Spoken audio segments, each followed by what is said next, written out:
What's going on, guys? It's currently 8 a.m. right now, Saturday, December 16th.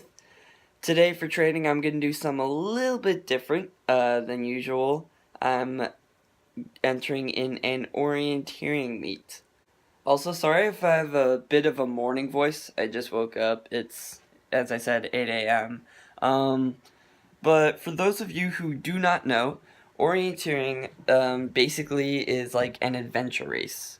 You go around in a park trying to find controls. And each control is like a orange and white paper bag thing. It's kind of weird. But you go around trying to find each control in order. All you have is a map and if you have one, a compass. I don't have one, so I'm just going with the map. But basically, yeah, you're going around in the woods, off trail, trying to find these orange and white bags in order as fast as you can. So it's kind of gnarly. It's not really like normal running where you're just on a path and you're just one foot in front of the other. It's very much about finding your way through the woods, as I like to call bush pushing, going off trail and really roughing it out there. So it's gonna be gnarly, but it's gonna be fun. So I can't wait. The meet starts at 11 a.m.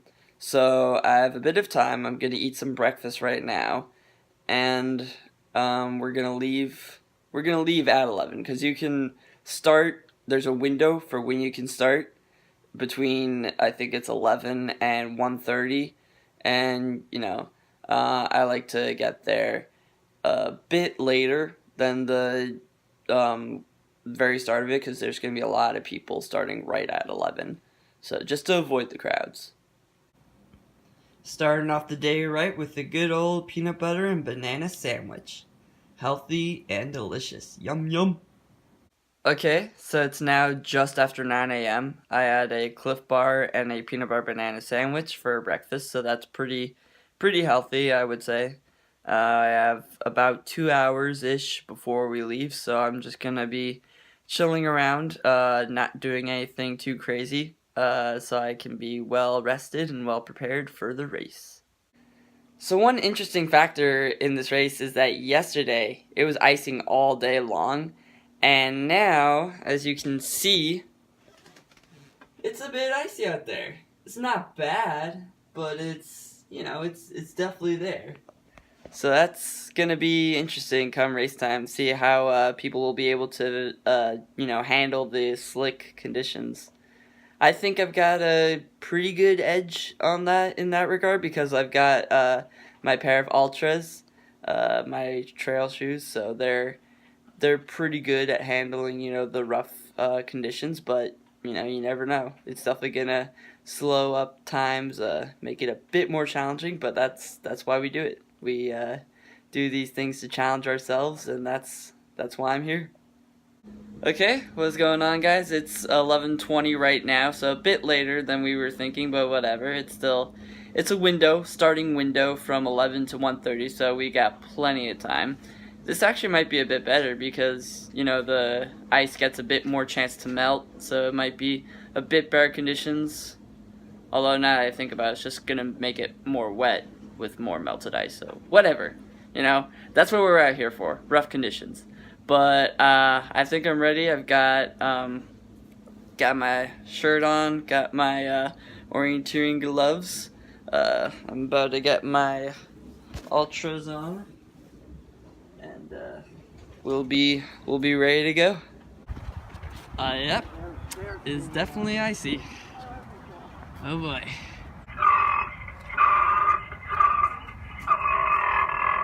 Hi kids, I'm Porky the litter eater, and I sure like to eat. You can find me paper and cardboard and soft drink cans, but never feed me bottles or broken glass. By the way, that thing has had the same voice since my mom was a kid. Okay, so it's done now. I just finished. I did really well for only my second time doing orienteering. Out of the people who have finished so far, was second out of a lot. And there are 2 people who are still on the course who are projected ahead of me, but we'll see. I think that was a really good, really good outing. There was one part where I really kind of messed up. Control number 9 kind of didn't go far enough and panicked a little. Didn't really know what to do, but I figured it out and got there.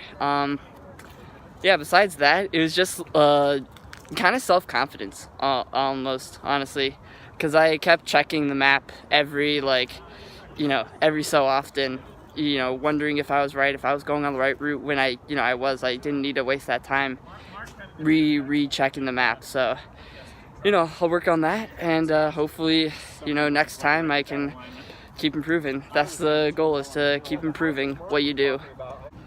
So yeah, sorry that I didn't actually, film any of it. And I didn't want to drop my phone or lose it or anything.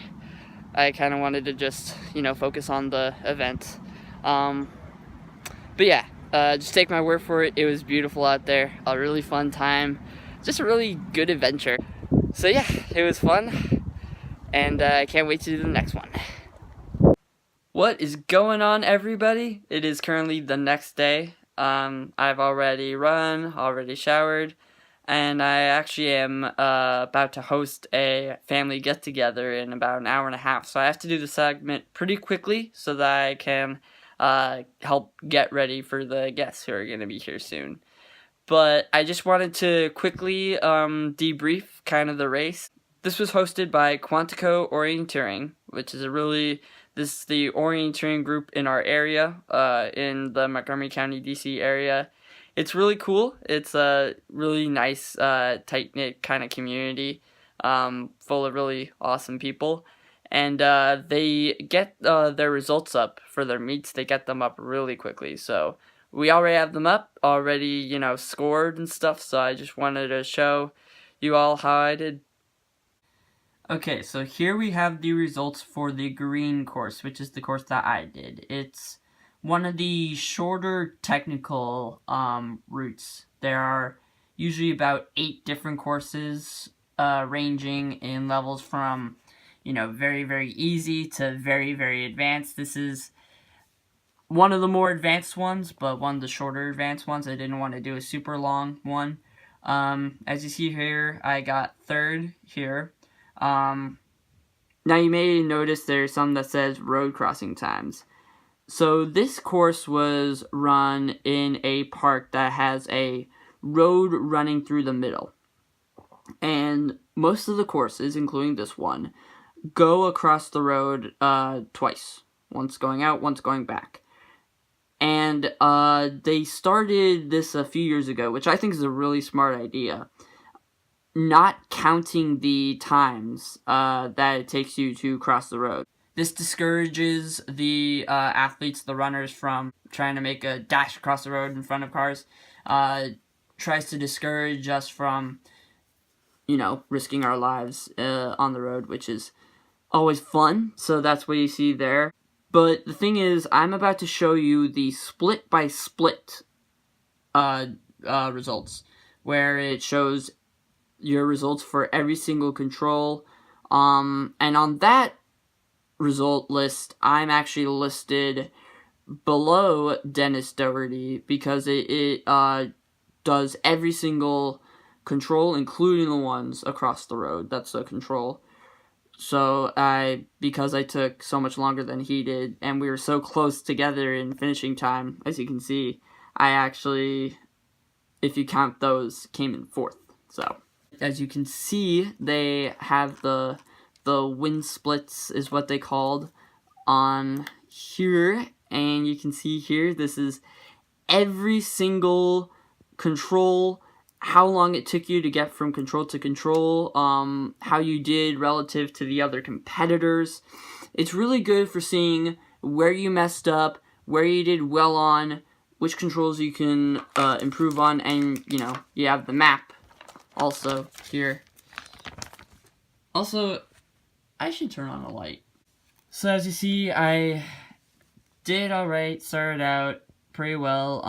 The third control, I don't remember that one being that bad. I think I did take a bit longer than I should have there, but it wasn't awful. I don't remember, but we're all really fairly close in time. It wasn't a long control, so even though I came in 15th there, did pretty badly, I didn't lose much time. So you go along, 5 to 6 is the road crossing that I took my sweet time on, and not many others did for some reason. 6 to 7 I did well just because I'd taken my time at the road control to actually plan out where I was going to go, so kind of had that advantage there. Then we get to 7, 8. I didn't do well there either. I think it wasn't a horrible error. It was something small, but it definitely cost me. Then we get to leg 9, going to 9, and that's where I really messed up the most. That's where I, did a dumb. And it was a stupid error that I did too. I basically just didn't go far enough. I was supposed to go off trail for a bit to get to the control. I thought I had gone far enough. I actually thought I must have passed it, but I didn't end up going far enough at all. I kind of panicked. I was second guessing myself at this point, going back and forth, wondering what I was going to do, if I was even going to finish. And that's one thing I really have to work on, that I've noticed I really have to work on in these orienteering events, is just not, when you get lost, not panicking, just having a level head the whole time and knowing what to do, where to go. So that was alright. I actually had the fastest split on the next one, which is kind of funny. It was a super runnable part though, so that's probably why I have the advantage of just, having the background and just racing, running racing. This is the other, this is me, this is the other road crossing, the second road crossing. The mouse isn't working. Then we get to the next one. I did well. Nothing really to report afterward. Did fairly well on all these. After my mishap from leg 9, I was in 9th place, and I really had to work my way back up to 4th place. So I'm really glad that I was able to do that and finish off really well. So I don't know if I mentioned this before, but this is my second time actually ever doing orienteering. I used to do it when I was younger, but I would do it with my dad. It would basically just be the two of us romping through the woods, so I've never actually had to read the map, interpret the map, and go for it before this, like a month ago. That was the first time I did this. So this is the second time I've ever had to orienteer on my own. I'm definitely going to be back for another one of these, because these are really fun. And I would honestly consider this cross-training. Even though you are running, you're not running in the same type of environment with the same stimulus that you would be if you're just straight up running on the roads or on a flat trail. You're using different muscles, hurdling over roots and rocks, ducking under branches. You're using these muscles in different ways that you never would when you're just straight up running. And strengthening those muscles that you wouldn't use when you're just running, strengthening those muscles really does help you with injury prevention. That's what cross-training is for, mainly, is strengthening those muscles so that you don't injure them. Well, at least so that you have less of a chance of injuring them. You obviously still can injure them, but it's a really fun thing to do. I think orienteering, it's really fun. It's really helpful in that way that it can prevent injuries. My arm is really tired right now, so I'm trying to wrap this up quickly. This is a fun day, a fun time, and I'll definitely be back at it again.